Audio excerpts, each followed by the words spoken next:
வர்ண சங்கரஹ ஜாயத்தே அப்படின்னு ஒரு யூதன் சொல்லிட்டான். அங்கேயே ஒரு விக்கெட் அவுட்டு.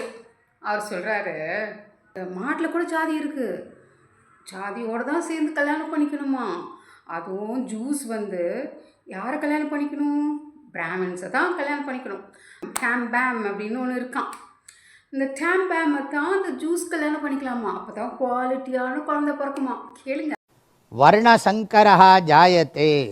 வர்ணசங்கரஹன்னா இந்த குரூப் குழப்பம். Genetic purity of Indian caste system. அந்த ஜெனட்டிக் பியூரிட்டியை மெயின்டைன் பண்ணணும். அந்த சிஸ்டத்தில் இந்த ஜெனட்டிக்கை வச்சு இப்போ ஒன்று ஜூஸ் இருக்காங்க, இங்கே இந்த டேம்ப்பு தமிழ்நாடு பிராமின்ஸ் இப்படிலாம் அனலைஸ் பண்ணிட்டு இருக்காங்க. அந்த ஜூஸை என்ன சொல்கிறாங்கன்னா, ஒன்று ஜூஸில் கல்யாணம் பண்ணிக்கோங்க, இல்லாட்டி பிராமின்லேயே பண்ணிக்கோங்க, வெளியில் பண்ணாதீங்க. பண்ணினா குவாலிட்டி குறைஞ்சி போயிடும், குழந்தைகளோட குவாலிட்டி.